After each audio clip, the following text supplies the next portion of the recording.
We are June 24th, 2024. It is 12:13 p.m. and I am in Skagit Valley, Washington today, as you can tell by my different background. All right, so let's just jump in and talk about the second house. It's the second house episode time. Yeah. And we're both in our second house perfection, so it's Yeah.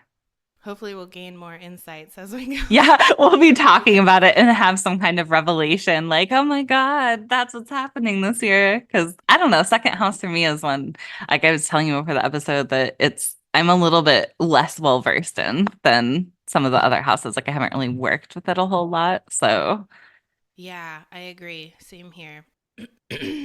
And I'm pretty sure my second house is also empty. So well, my second house has my one and only Earth sign planet in it. So I have Neptune in my second house. So Neptune and Capricorn. It's the only Earth sign planet mm, I have in my whole chart. interesting.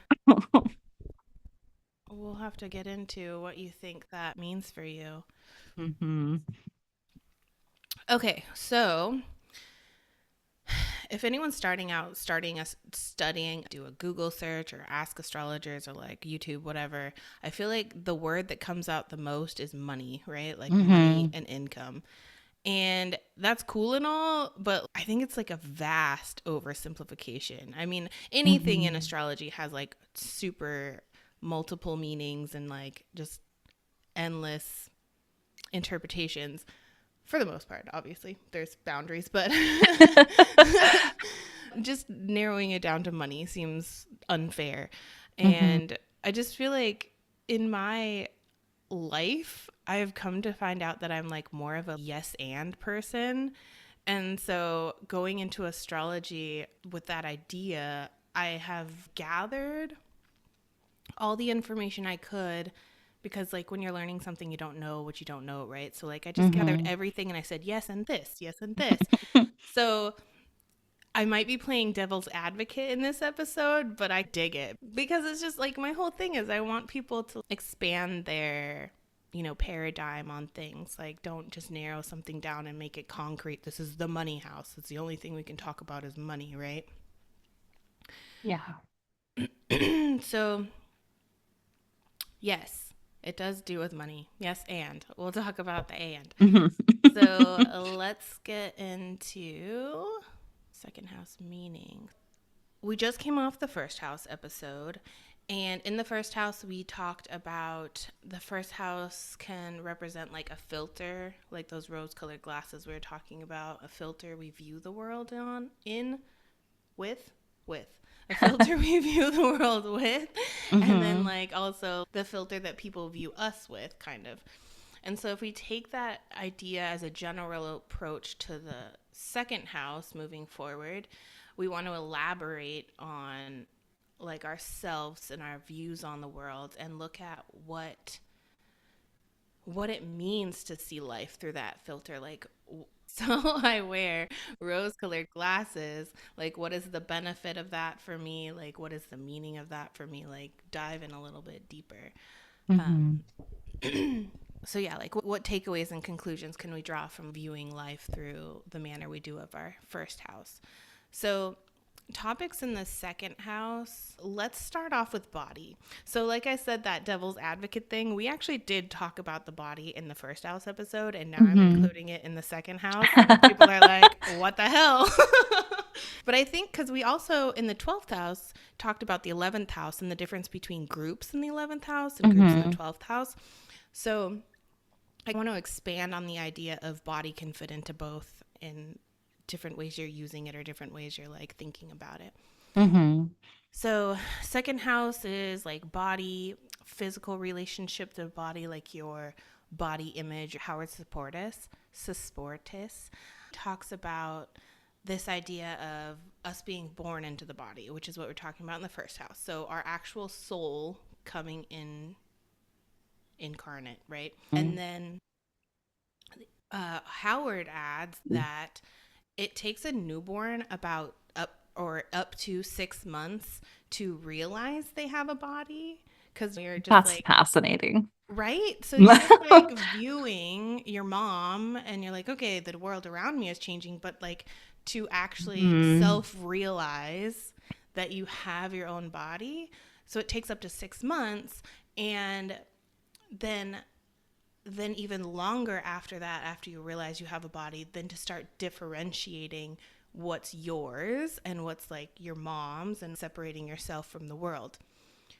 So if we think about this process of, oh, I have a body, I have to differentiate myself from the mom, from the world. In my eyes, going through that process, it seems like 12th house is when we're in the womb, in the mom, and mom is our world, right? That's the only Hmm. thing we know is mom. Hmm. And then once you're born and you enter your own body, I feel like that's the first house.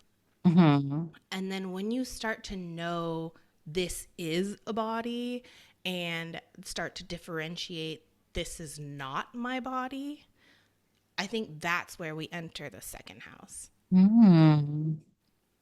And Hmm. I think also it shows in the perfections because you know how instead of starting our when we're born we start a first house, it we're not one, right? It's not like we can just Right. it's like 0 to 1 is the Yeah. first house. So it's like that time when we're like figuring out that we're our own entity now. Hmm.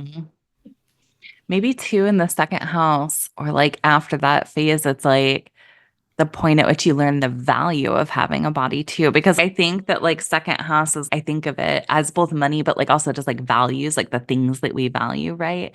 And so if we're like learning about our bodies and then learning like, values around bodies or why it's great to have a body, because you can get from here to there, right? You start crawling or like doing whatever, right? So once you start differentiating yourself, you can use your body. And how do you want to use your body to do things? What is it for? What's the value of having a body? Yes, absolutely. I totally agree. Value is a perfect word for second house. So I also had the side note alert. I also had this thought while I was writing the note and trying to reframe it for myself so I could talk about it, like how I understood it. There's this, I don't want to get too technical, but there's this practice of aversions where some houses can see each other and some can't. And in that practice, the first house and the second house are in each other's blind spots. They can't see each other. And I think it's just really interesting to think about that when you're thinking about how long it takes for a baby to see, to realize themselves as different and their body as different and all that stuff. So Mhm. if you're too close to the body to see what's included and what's not included, you just see things coming at you and you're like, oh, that's mine. So another thing I was thinking about when I'm trying to play devil's advocate between does the body end up in the first house or the second house, which yes. Also the moon, I think, could be really complicated. um, but I feel like the first house is the realm where you just don't have any control. Like you don't technically choose the body you're placed into. You just are placed into it, ready or not. Here we come. We're being birthed. Like I was induced, so technically I wasn't ready to come into my body. I was like, no, I'm perfectly happy. I've got everything I need here. So I didn't choose. I mean, I'm different philosophies on that, but I was pulled into this world, into this body. And then you can't really choose how your body portrays to somebody, right? Everyone views through their own lenses, through their own filters. Everyone views through their own experiences. What is beauty? Beauty is in the eye of the beholder, right? So I think the first house talks about what we can't choose. We can't choose how our first impressions on people. We can't choose the body that we're placed in to an extent. And then for the second house, I feel like this is now what we can control, what we can choose, what we do with our body. We can choose Mhm. how we see our body, how we treat our body, how we approach taking care of ourselves and stuff. And I don't remember what hinted at that epiphany, but I'm really glad I had it because when I do play devil's advocate, I'm doing it in a way not to just be difficult, but to like really deepen my understanding of it so that I can look at all the different information out there and be like, okay, if they're talking about body in the second house, what does that mean to me? So I don't know. I was pretty stoked. I'm just going to stick with that until something else, some other tidbit of information comes along and changes my mind. But first house would be what we can't control, and second house would be what we can control in the instance of our body. And then, of course, when we're talking about body, also, we're not just talking about physical. Like a lot of the times, the first house, we did talk about our physical appearance. We're talking more of like the figurative or the internal. Like our body image. That's not like a physical thing. It's like an internal thought process, right? Hmm. So second house, I think, can deal a lot with that. Oh, and then like you were saying, what is the value of the body, right? So Hmm. second house is a lot of values. Second house is a lot of tools and resources. So if we think Hmm. of the body as a resource or a tool that we have to use, it's like the one thing we have to have on this earthly plane is a body. So it's like Hmm. the first tool we get in our life. So I think that's an interesting twist on whether you're looking at the body as appearance or like what facets you're looking at when we're looking at the topic of the body. What matters to us about our bodies. Uh, I wonder if that's like where a lot of, if we're learning a lot of stuff about societal views about bodies and stuff, and what are we internalizing there, and then how that affects our second house, how we're taking care of ourselves, but also how we're looking at, do we like our bodies or not? And is it because of like values that we have taken on Right. from outside? Like, what do we value? So, Right. That can be like a whole different conversation of what values are like the beauty standards for each culture and how mhm. those can really play a part in how we view ourselves and morph our feelings about our body image. So, yeah, our self-confidence and our looks and stuff. So, after we're differentiating ourselves from our mother, our caretaker, our person, and figuring out what our body is, I think we naturally tend to start trying to figure out what we have. Like, what are our resources? What are the tools at our disposal? And it makes me think of the stage where babies are like always shoving stuff in their mouth. Like, is this food? Is this food? Can I eat it? The second house, because the second house can deal with like your food and your resources and the things that you need to meet your basic needs. So like in the womb, when we're talking about mother, your basic resource would be the umbilical cord, right? That's your Mhm. food, that's your substance. But second house can represent what sustains us, like literally and figuratively, what comforts us. Because if you look at the natural zodiac, which I bring it up for the yes and factor, I'm not sold on the complete natural zodiac as in the first house equals Aries Right. equals Mars. I think they all have an affiliation, but they're not equal signs. But it's really good information to look at those things. When we think about what comforts us, it does show that relationship with the second house in Taurus. Taurus being Mhm. very like tactile and like wanting luxurious. Yeah, like sensuous. Yeah, I always sensual. think of Taurus as being like the sensuous sign because it's like about the five senses. So that's where your like basic needs and what makes you feel comfortable come into play with the Hmm. second house. So go back to this baby in the crib, right? Because I'm stuck on this baby for this episode. If the mom is now out of the room, right? The mom's not in the immediate vicinity and available. Like, how does this baby, how do I get my needs met?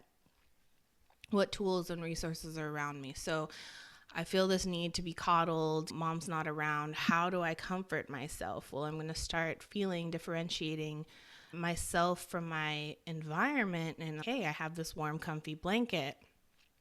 I put it in my mouth. It's not food. I guess it's used for snuggles. And then you start learning, like, how do I start using my resources? And how do I start sustaining myself when I'm now realizing the mom isn't always going to be there? The mom isn't me, right? Hmm. So, and I think the natural step from that, we're going from using our resources, figuring out what things are made for, into creating skills. So now I've created this self soothing skill, or I've created this, yeah, all I can think of is warm, comfy blankets now. All I can think of is warm, comfy blankets. That'll be my quote for the week. The Screw the title of the podcast. episode. Give me a blanket. All I can think of is warm, comfy blankets. The second house. Yes.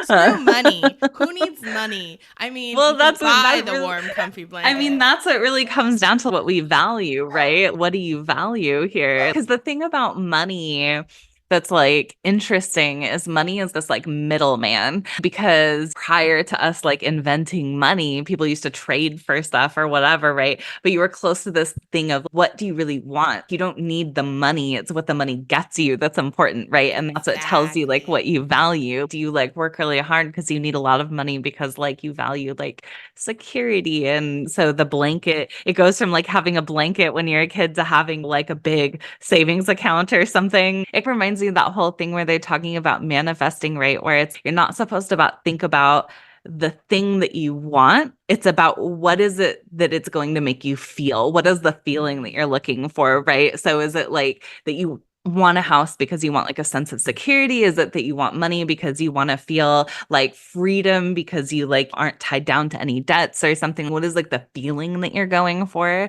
Because you might be able to get that in different ways than just money, because money is more like a means to an end. It gets you the thing that you want. It's not the thing itself that you want. Exactly. And that's why money, you can't boil down the second house with money. Like, how many people out there become millionaires, billionaires, and are still leading miserable lives and just not Mm-hmm. content and happy because money wasn't the thing that they needed, or wasn't the thing that Mm-hmm. brought them the security, right?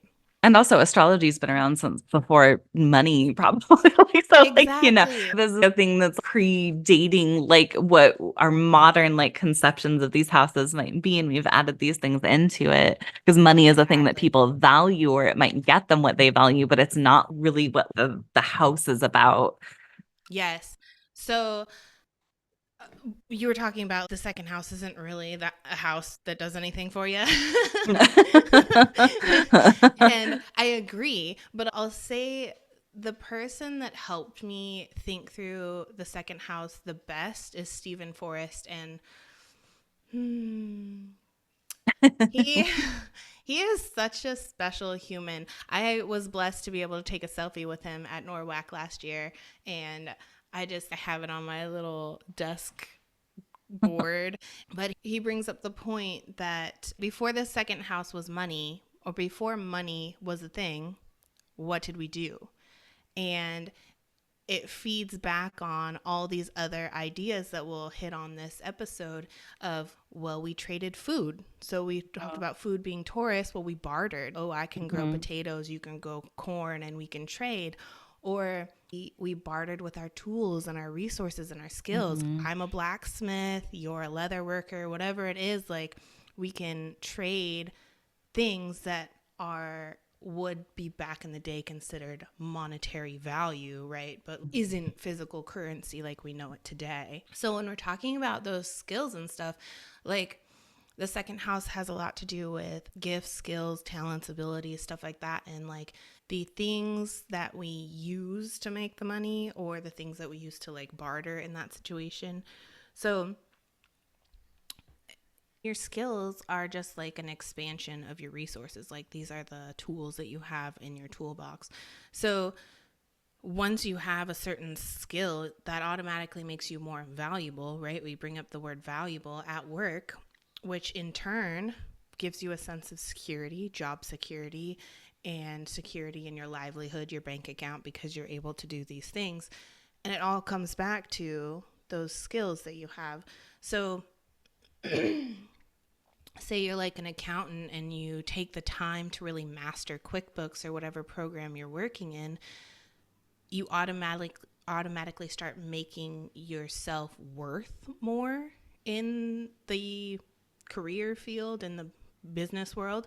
And then you're able to start demanding more money, right? So there's Hmm. where the relationship between skills, resources, money comes into play, and the security factor too.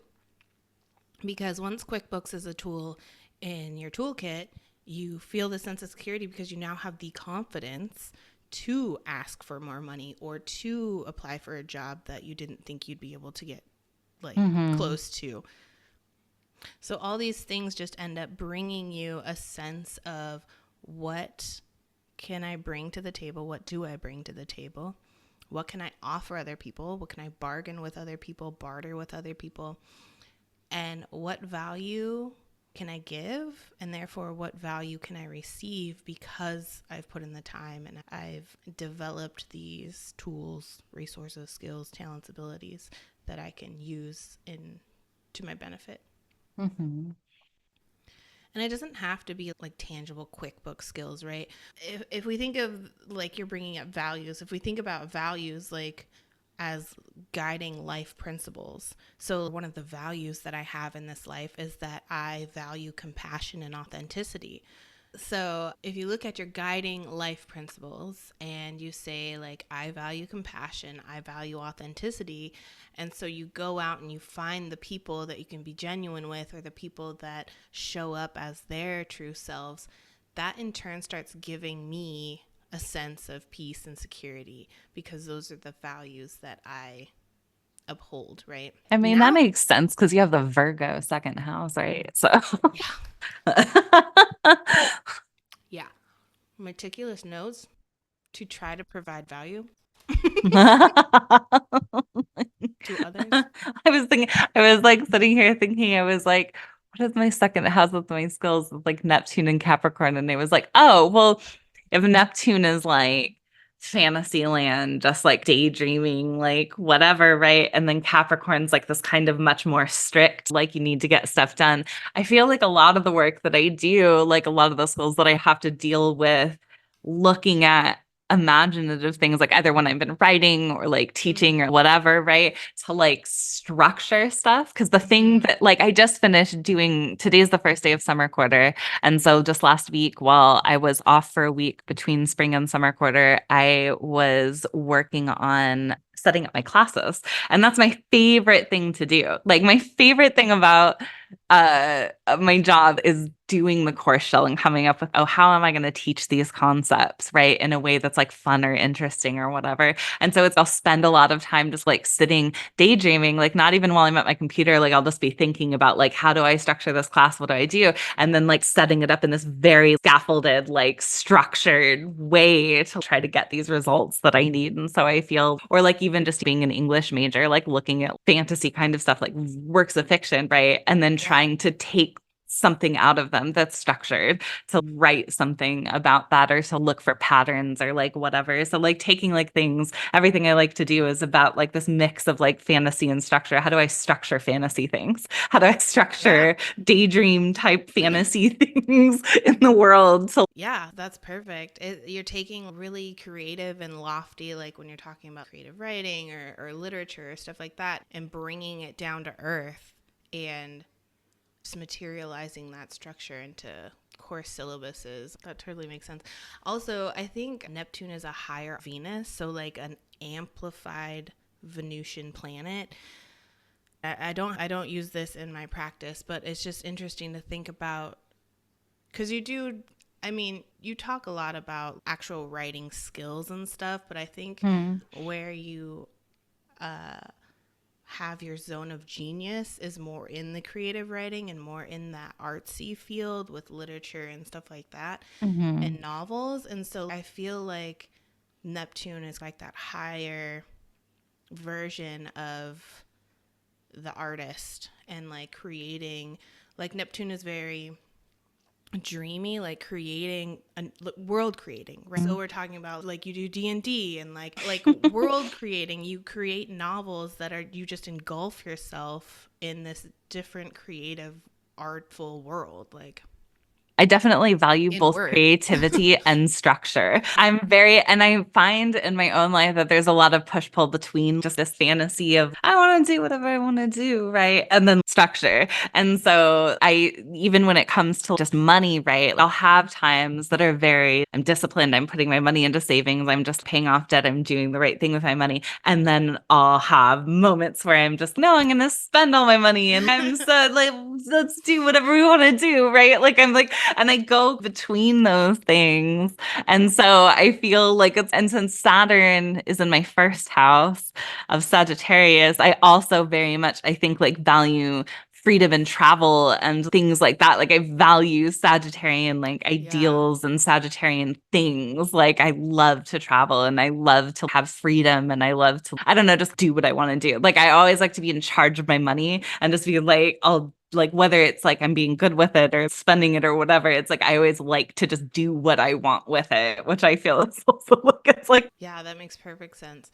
So she's looking up her Saturn because it's the ruler of her second house, which we'll talk about. And also, I'm putting together a landing page so you guys can download PDFs for planetary rulers, house topic keywords, sign keywords, stuff like that to help you follow along when we're talking about these things. Yeah, as soon as you're like, you got transiting stuff hitting that Neptune, it's no, we're going to break the rules. We're going to spend on whatever we want. It's fine. you only live once. YOLO until tomorrow. And then the bills are due. No, I mean, I feel like in my 20s, especially, but I think too, it's even just like wanting to, I feel like I want what I want when I want it. And so I had a lot of trouble where it was like, oh, I could save for this thing, right?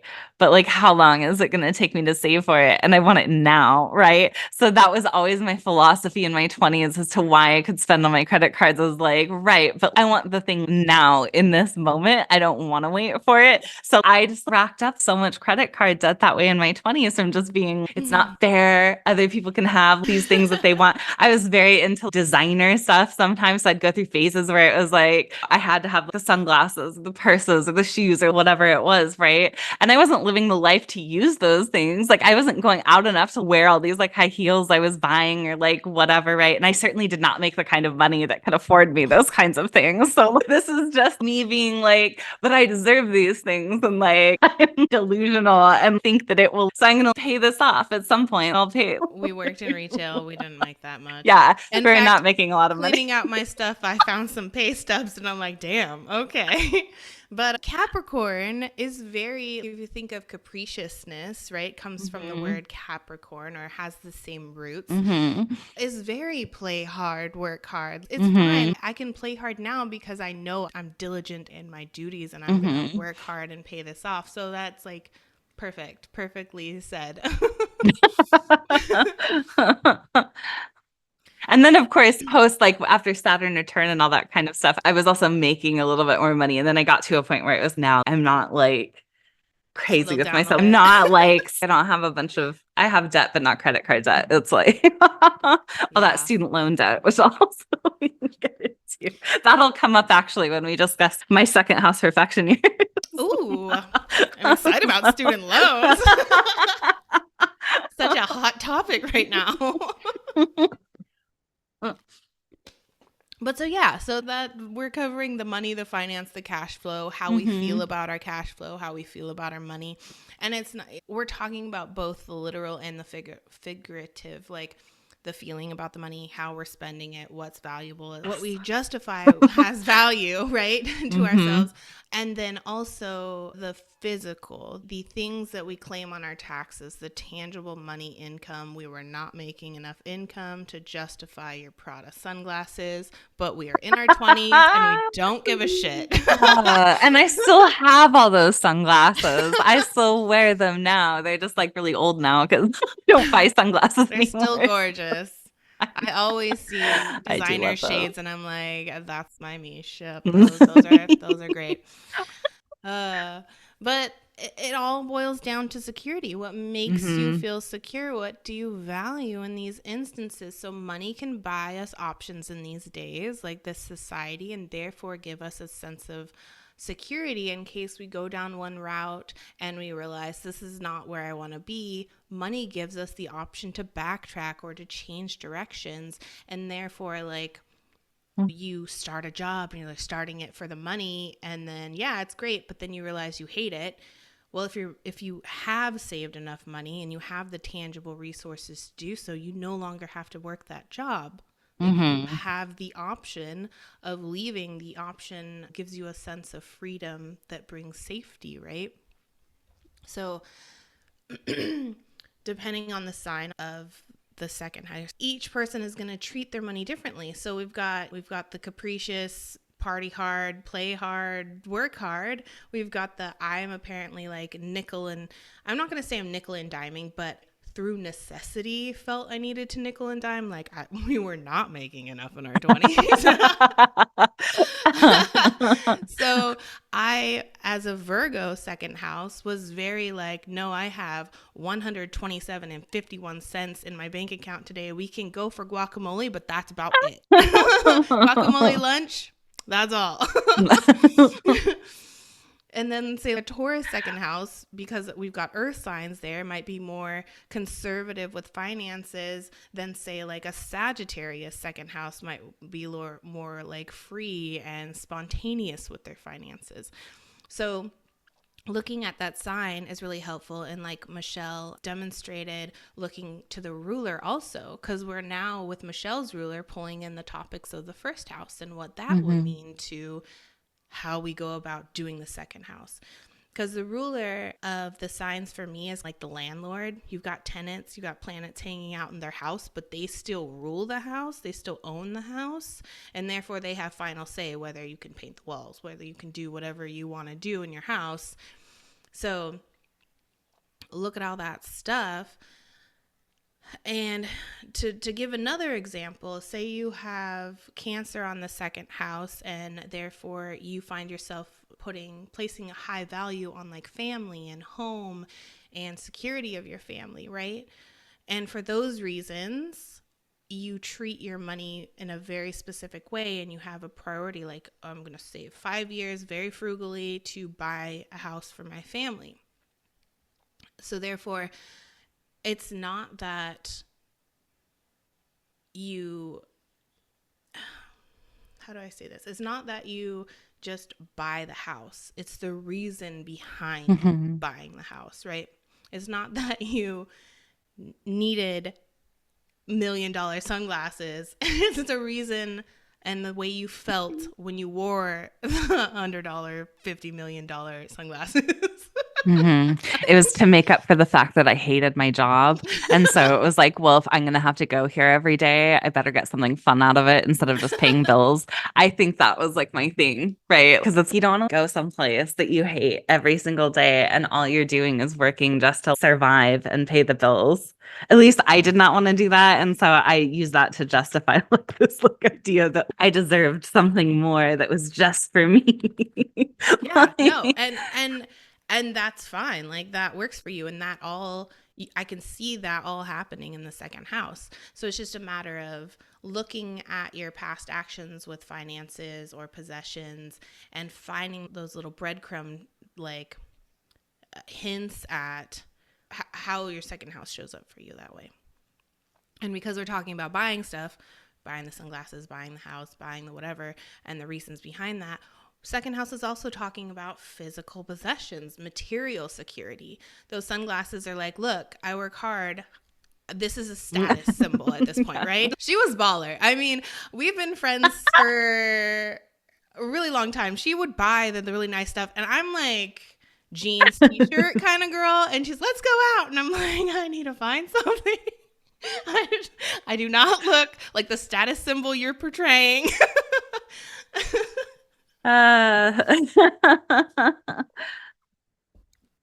She had the bum friend.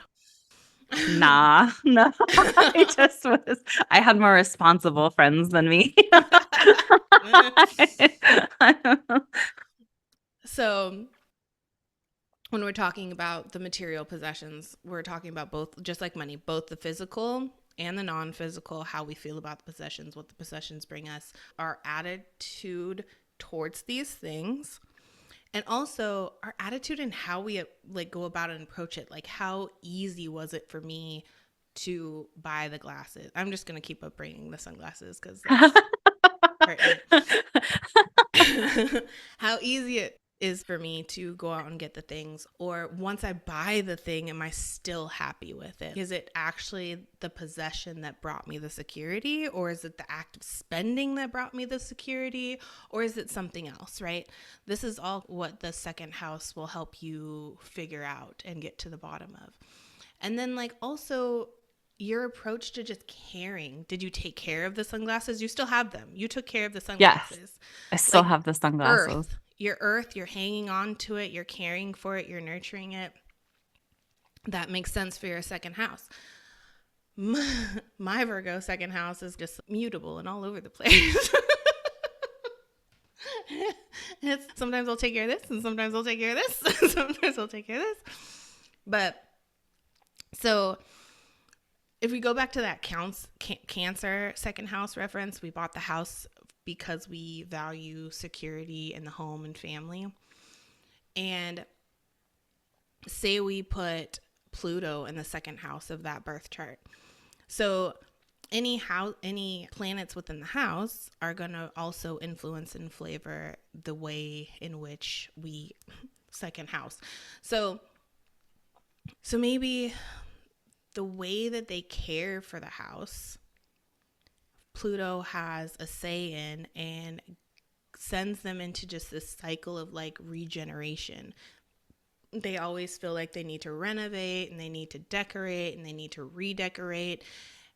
And it all stems down to what the current family needs are and what like the family desires. So say the mom starts working from home and then she needs an office, so now they have to build an office. Or the daughter starts like an art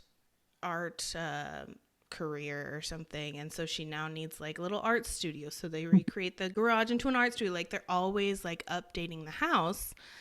And from the outside, somebody could be like, dude, they just bought this house and they're like continuing to change it. And like, why didn't they just buy a house that was already the way they wanted? Like, Mm-hmm. instead of converting everything. But it's not that the person in this instance is like unsatisfied with their house because it's meeting the need of family Mm-hmm. security.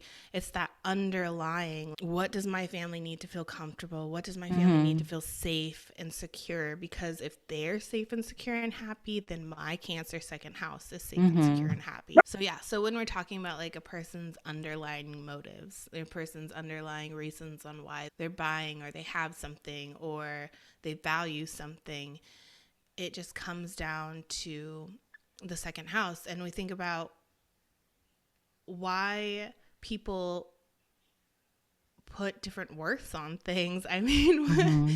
when I was thinking about this, I was thinking about the freaking Antique Roadshow, right? Like you have this person like holding on to some relic for decades and they're like been Mm-hmm. afraid to take it out of the house because they were told it was super valuable or they felt it was worth a lot of money. And then they finally gain the courage to be like, I'll take it to Antique Roadshow because they're in town, Mm-hmm. and they have it appraised and it's worth like $7. What makes that person put value on that item different from somebody else? Like, I would Mm-hmm. never buy sunglasses over $20. That is not a value for me. They look great on Mm-hmm. her. I would try them on sometimes, but I'm like, I'm good with like my $3 drugstore sunglasses, which I have a million of because Virgo. I just have them everywhere. I need some in the car. I need some at home. I need some. I also have multiple pairs of now I keep the fancy ones up in my closet in the walk-in closet for special occasions, Mm. but the ones that I wear on the daily are regular sunglasses because it's not really a value. That's the thing is like it's weird because in my 20s I really cared about that stuff, and like now I like never think about buying designer stuff. It like actually is like not something I would do. So the stuff that I have that's designer stuff is either stuff that I bought in my 20s or that was like given to me. So I think too, it can also show how those values changed maybe. And especially because Mm-hmm. around the time that I stopped valuing that was around my Saturn return, because that was the time that like I was like really focused on like grad school basically. And so I turned everything around because by the time I finished grad school and then I went back to Boise to live with my parents for a while, I started working two jobs just to pay off like all that credit card debt that I'd accumulated in my 20s. Like now I have this almost perfect credit score. I feel like too, it can show how the values change maybe once particular things like come to pass or happen because it's like, oh, well, now I'm happy with my career. So I don't feel the need to do that anymore. I really feel like part of the reason that I did that or had that like thing was I couldn't have my day-to-day job made me so unhappy and wasn't in line with my values. So I was looking for things, right, to make up for that, to Yeah. make me happy. And instead of that, whereas like now the things that I like spend my money on mainly are like stuff for this house, right? Like I bought a lot of stuff for nesting and making our place look nice and like organizing. And I still really would like to travel and stuff, but I haven't in a really long time. So don't spend a lot of money on clothes. So it's, I feel like those values too can change over time depending on what we have there and what life events have come to pass because it is really different. I do not spend money like I did in my 20s. Like it's a very different, like both what I spend my money on and how I spend money has really shifted since my 20s. I vouch for that. Mm-hmm. But so that's a really good point and a good testament to the fact that we have to keep viewing the chart as this live document and ever evolving being because the planets stopped in that moment that gave us the chart, but the planets in the sky are continuing to move and we have all these activations. We have transits Mm-hmm. through the second house. We have with your Saturn return, we have maturing of the placements of those house rulers. We have all these things because life is still happening that Mm-hmm. we have to continue to self-reflect and look at and see how our chart evolves. And that's just on point because one of my biggest frustrations with, I'm just going to say pop astrology, is that everything is so definitive. Mm-hmm. Everything is so, well, you're always going to be striving hard to make money because it's a Capricorn house. You're not, because those aren't Mm-hmm. necessarily your values. It's always changing and it's always morphing, and we're not the same person we were. Even last perfection, which would have been 12 years ago, our values have changed and our views on ourselves and our possessions and our Mm-hmm. money income have all matured, right? So, Mm-hmm. well, hopefully matured, but they have evolved at some level. So, yes, perfect. And also, where is Saturn right now? Pisces, right? Pisces, yeah. Yeah, which is my house of home and family. So where have I been spending Perfect. my money? Perfect. On nesting. I just occurred to me. Yes, But see, love that's where that. it is, right? So it's like ruled by Saturn, even though Saturn isn't in that house, it's ruled by Saturn, right? So like my Saturn now is in this place of, oh no, like I'm just always buying like stuff for like our place and like our home and stuff like that. So like it really, that makes a lot of sense. Like, that's what I Yeah. value. Yeah. And it is what I value right now. Like I've been so happy. This is the thing that's made me happiest is I moved states and now where I'm at, I'm a lot happier. But also like we moved just a couple months ago to like our new place and it's made me so happy. Like the things that I value, the things that I wanted out of a home, I really got out of it. And so I think that it made me a lot happier and really I've been spending a lot of money there. It aligns with the values of what I'm looking for. So yeah, it's all see Yes. it all like clicks. Like we said we were gonna have some epiphanies because we were like, oh, I don't Yes. really know. I don't know about the second house. And then now we're like, oh, see. Yes. And the value and worth I put in having meticulous notes because my Virgo second house really make me think through, okay, if I'm going to be the devil's advocate for this episode, I have to stand, like I have to make a position. I have to have an opinion to share, right? Also ruled by Mercury, right, Virgo? I have to be able to voice an opinion if I'm giving so many options. So just the fact that I've had to sit down and write these notes makes me like really dive in deeper and think things through more and come up with different examples for people, which has been really good. So, in that transition, let's talk about our second house perfection years. So, we're both in a second house perfection year. Annual perfections is an ancient Hellenistic timing technique that we both use, and it just looks at what themes are going to come up for you around your birthday in that year. So it's just each birthday you hit an age. This is a super simple explanation, and it activates one of your 12 houses. So in this houses cheat sheet package, I haven't named it yet, but I'll have the link somewhere. You'll have a little cheat sheet wheel that you just find your age and then look at what house that corresponds to, and you'll know what house you're in right now. And hopefully, by the time you're in that house, we'll have an episode for you to dive into the themes on. But for the second house years, you'll be age 1, 3, 25, 37, 49, 61 like us, 73, 85, 97, so on if you are blessed with a longer life. Yeah, because we're going through our 61st Hmm. year this year. Do you have any cool second house examples for perfections? So I was looking back at them. I was like, what do we have here? So the first one, obviously, I'm not going to remember, but the second one, it was pretty clear that my values were boys. So it was all about me like having crushes on boys. The next one, when I was 25, that one was actually the first time that I ever took out any student loans. And the whole reason that I took out student loans was because I wanted to go to Italy. And before that, I hadn't needed to because I went back to school. So I dropped out of school and then I like went back later. And so by the time I went back, I didn't have to do the whole thing with like your parents or whatever, where they include their income. And I was poor. So they were like, you don't have to pay tuition. so, so I never had to pay tuition. So all my student loans were mainly for either living expenses or for this. So the very first time I took out student loans, I took out the maximum yearly amount that I could take out because I wanted to go to Italy. So it was 10 grand just all in one go. And so that was the first thing is that this value of like travel that I have, which obviously, like I'm a Sagittarius, my Saturn's in Sagittarius, so that's still going to be like a big value for me. So being able to travel, I spent the money on that. It was worth it for me. It And also travel for higher education. Like you've yes, got travel two things specifically there. for yeah, for travel in school. And it was I would still say not only worth the money that I spent, but it was the most best like exciting experience of my life. So I never have regretted that. I still think fondly on that. I haven't been able to leave the country since then. So I'd really like to go back. But and then it was also when I had the scary roommates, the one and only time that I ever lived with people Mm. that I didn't know.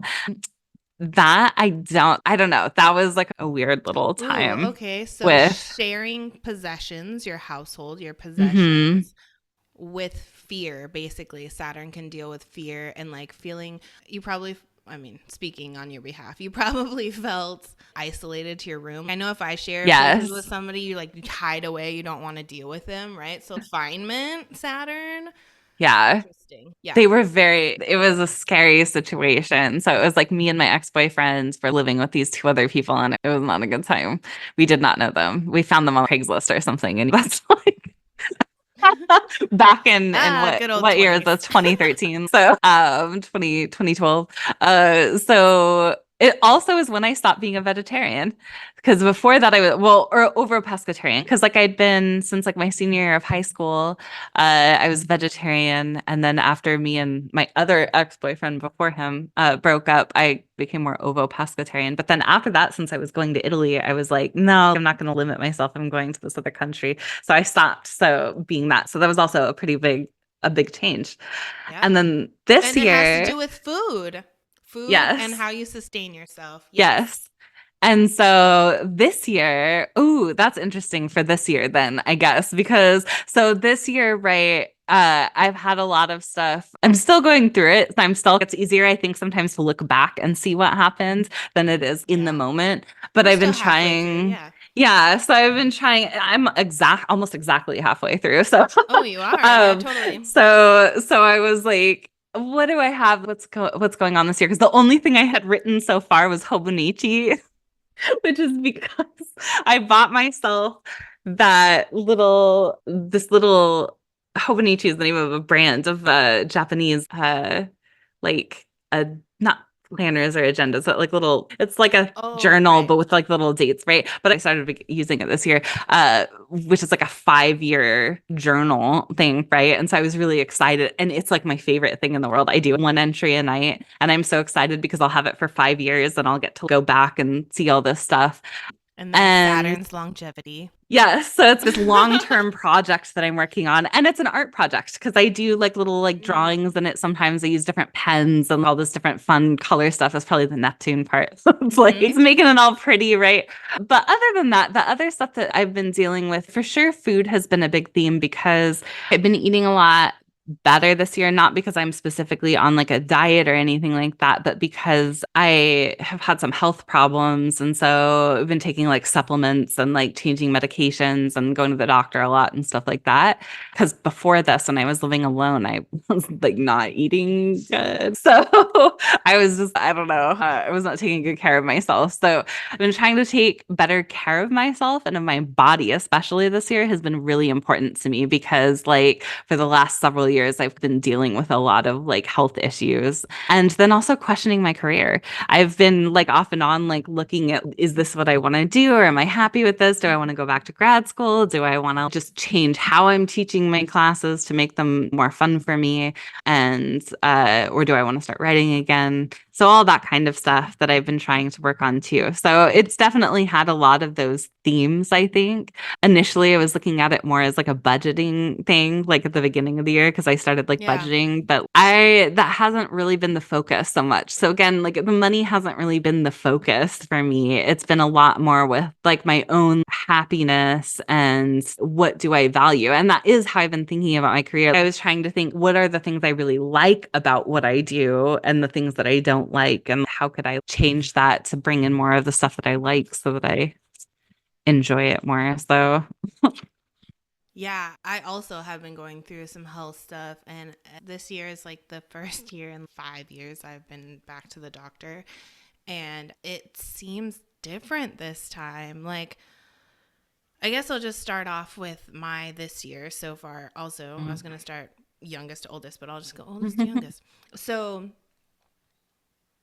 and this year's more a little bit, my examples this year are a little bit more depressing. So I'm going to start off with the bad and get better.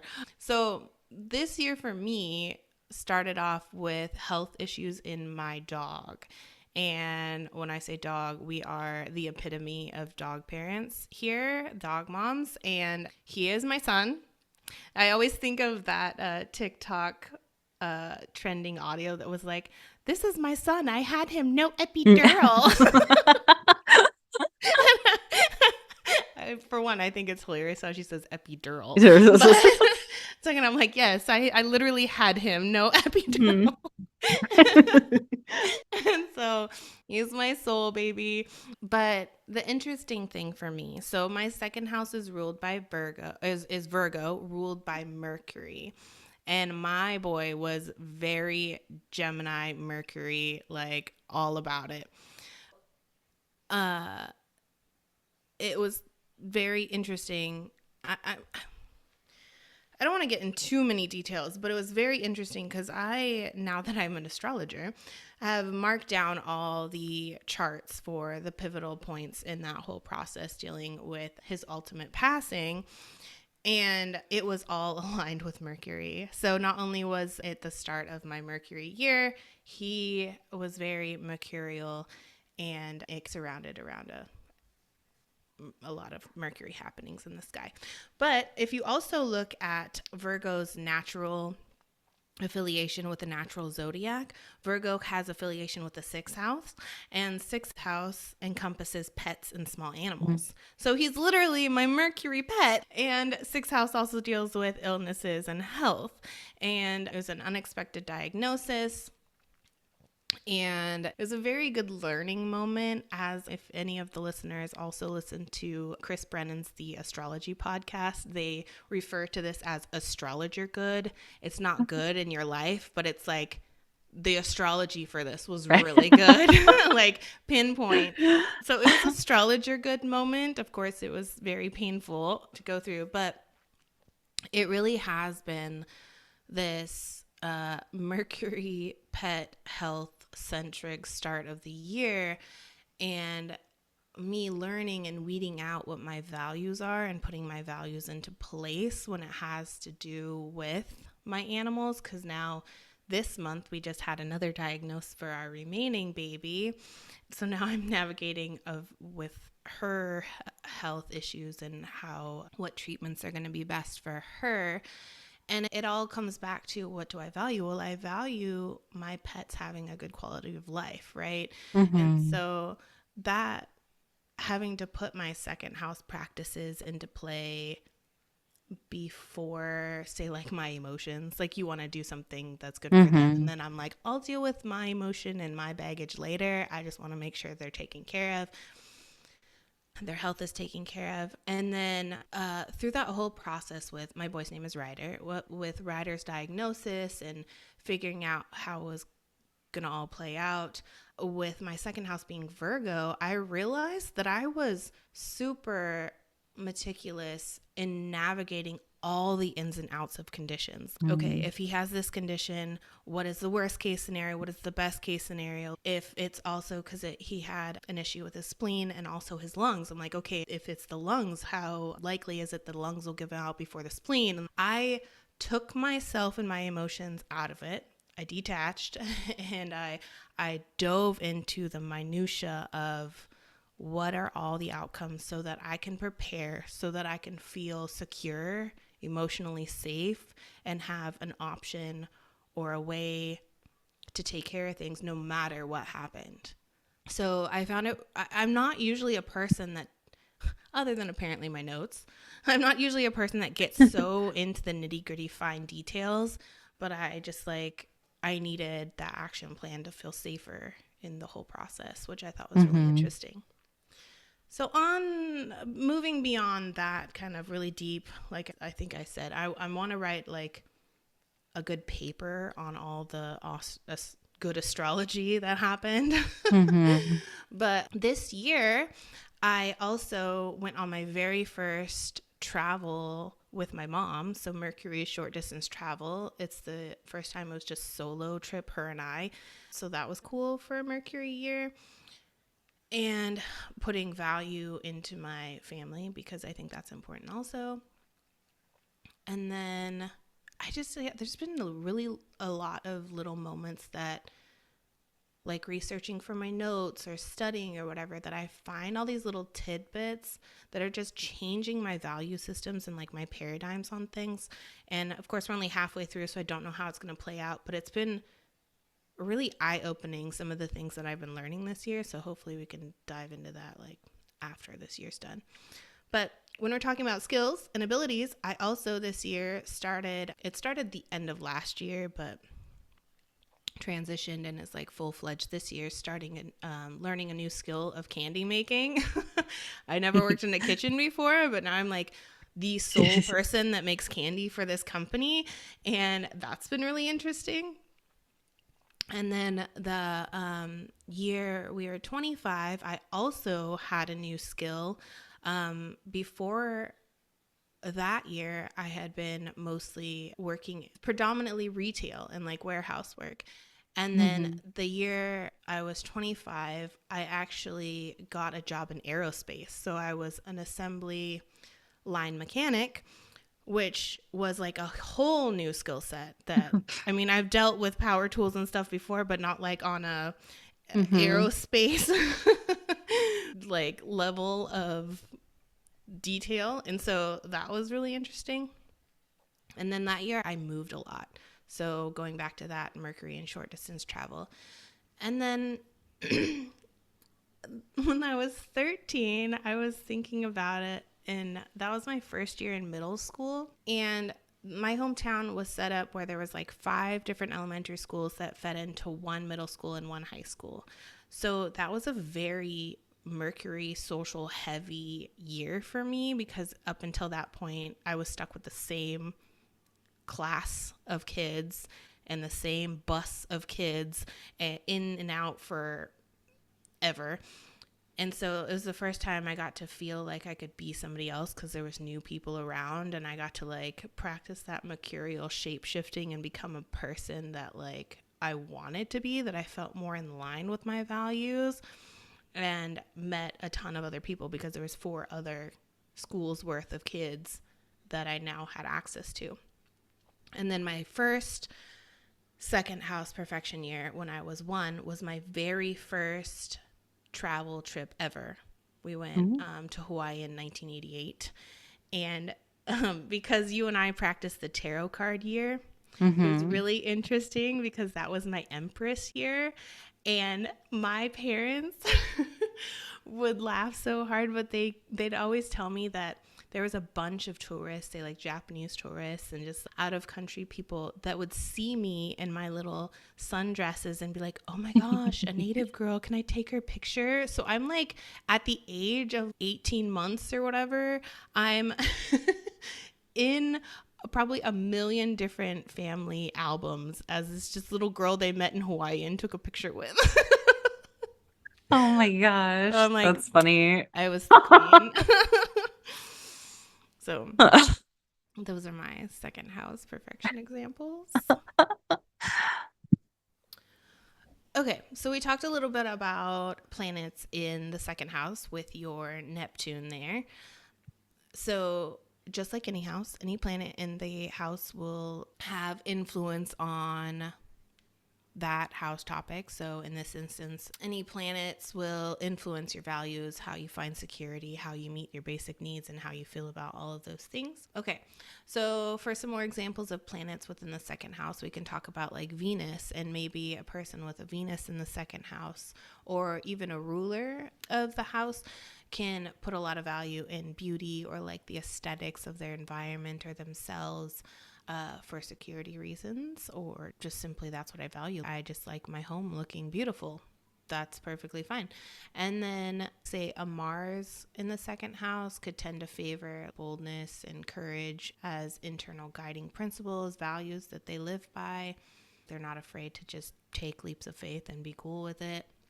And a Mercury or a Jupiter involvement with in any way with the second house can lead to a person putting a lot of value on learning things, knowing things, or meaning making within different aspects of their life. So it could also, planets can also speak to the actual type of work that somebody may do. So, say if Mars is there, they could be like a martial arts teacher. Or if Mercury's there, they could be like a podcaster or an author or something. I don't know what that was. Or it could be a style in which you go about your work. So if Mars is there, maybe you thrive in high urgency, high paced environments. Or if Venus is there, maybe you tend to attract your money rather than traditionally working, say crowdfunding or attracting clients for commissioned art pieces or something like that. What's up? I was just thinking, or if you have Neptune in the second house, you just like daydream all day and don't do the things you're supposed to do for work. And then all of a sudden Saturn kicks in and is, no, get to work. We You have to have keep our grading to job. do. You have things you need to get done. All right, Michelle, we'll be done with this podcast in a minute. Uh,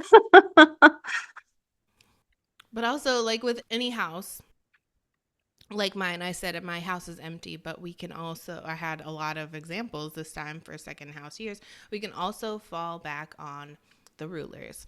So definitely check that out. I'll have a link somewhere to download a ruler cheat sheet. It just adds another layer of nuance and another layer of personalization, even if you do have planets there, to check the planets and the rulers.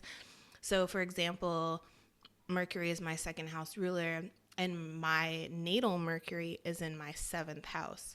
So, if we take all these hints with second house and seventh house, it wouldn't be too hard to put all those pieces together and say that my Mercury, my speaking, my voice, in the way I add value, that I would have a co-host partnership as a podcaster. This is something that we felt like we really needed to do to add value to the world.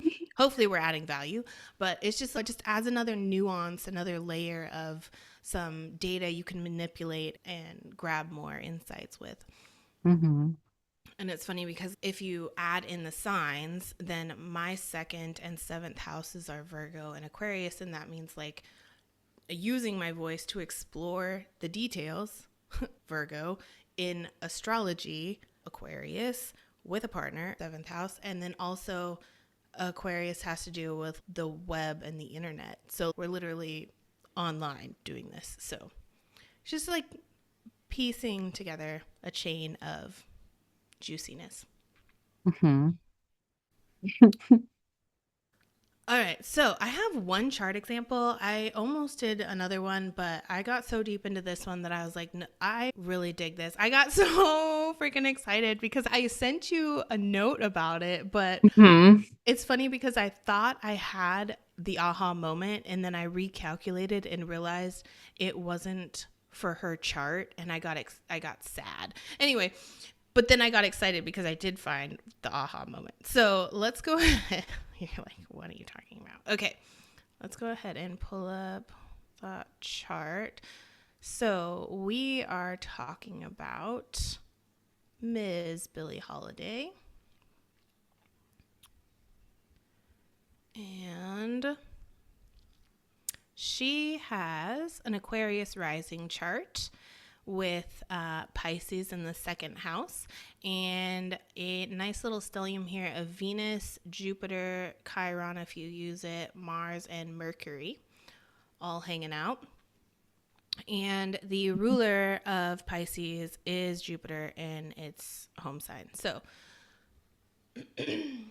one thing, I was trying to find examples for each planet in here. And one of her most popular songs was Strange Fruit. And Yeah, I was thinking about that when I saw that the Chiron was in there. Since Chiron's a yeah. wound, I was like, oh my gosh, that's like a.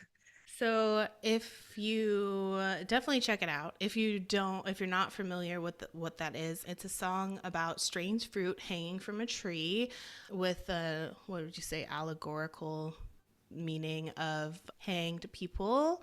So you can see Chiron, wounded healer, and Venus making art around that wound. Mercury spreading that message, that meaning, and also Mars. I feel like Mars is really potent in that it's a violent act, but we Mm-hmm. mixed in Venus and made it. We didn't come out and say what we're actually talking about. We made it artful. We made it, I don't want to say palatable because once you know the meaning, it's not. But but just Mars being there, being that not necessarily passive aggressive because we have Mars and water, right, which can water down Mars, but Mm-hmm. just this violent act being talked about and advocated for a certain message, right? I don't know. I just thought it was Mm-hmm. really interesting to look at her second house. So, like I've said in some other videos, I like to look at quotes that people say. So, pro tip if you don't know about anybody and you need chart examples, look at what they say and what they're quoted. So, one quote is, "Love is a faucet, it turns on and off." And I love that because her Venus is in water. Like, Mm-hmm. so good. And Mars, because Mars is good at cutting things off, like an abrupt ending. So when you're faucet, you're like, go, boom, Mm-hmm. flow stops. So I thought that was pretty cool. Another quote is, someone once said, "We never know what's enough until we know what's more than enough." And she's got Jupiter there, and Jupiter expands everything and makes things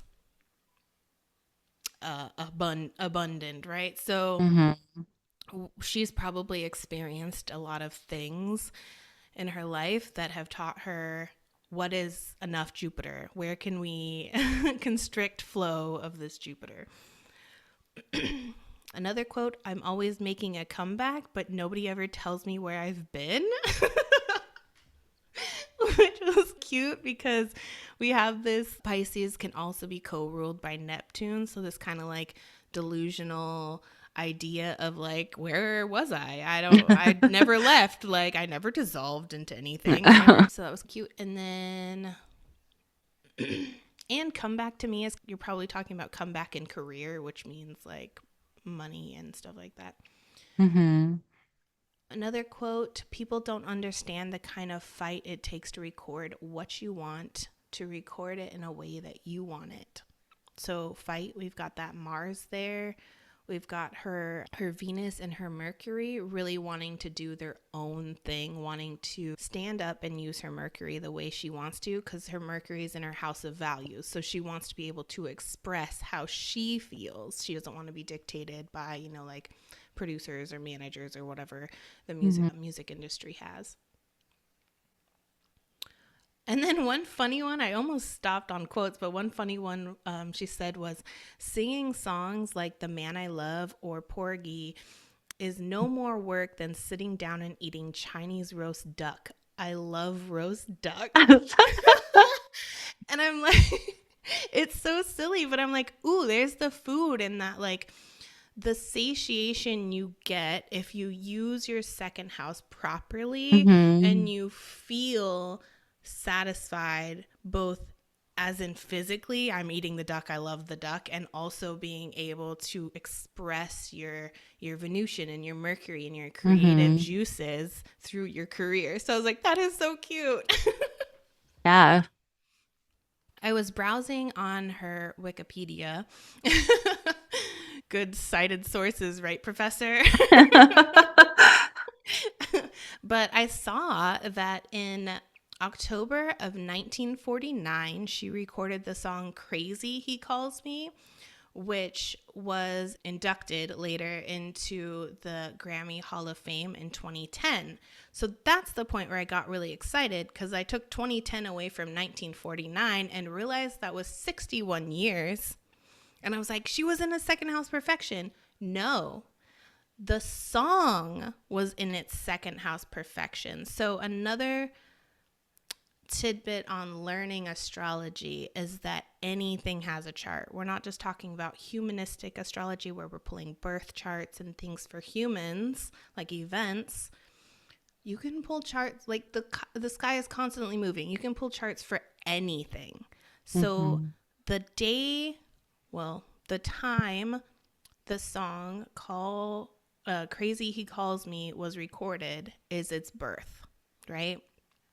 And it is now 61 years later where it matures and it gets into the Hall of Fame in 2010. So that is cool that it was a second house perfection year and probably made her a lot of money. Again, like a reinsurgence of her income, which is where I got excited. But then I'm like, oh, it's not her second house perfection. So I looked at what perfection year she was when that was recorded, and she was 34, which put her into an 11th house perfection year up here. And this is where I got really excited. The song was in a second house perfection year. She was an 11th house perfection year, ruled by Jupiter in her second. So, Mm-hmm. this expansion of fame Mm-hmm. that she got from going into the Hall of Fame and adding to her repertoire, her values and her income and her legacy, basically, which I was just like, I don't know. It's so astrologer good. I was like so happy. I briefly got disappointed that it wasn't what I thought it was, but then I dug a little bit deeper and then got even more excited.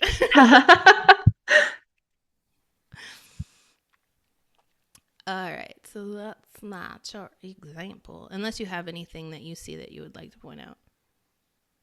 I mean, just that the Chiron was really interesting, I think. And then I also have Jupiter and Mars in Pisces.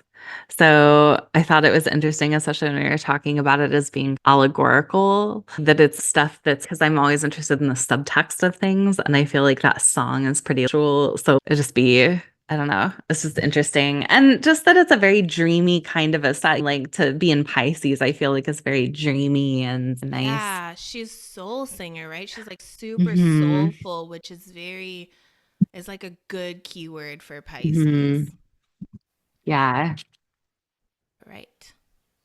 Let's wrap up with some final thoughts. What do you think? It's a lot.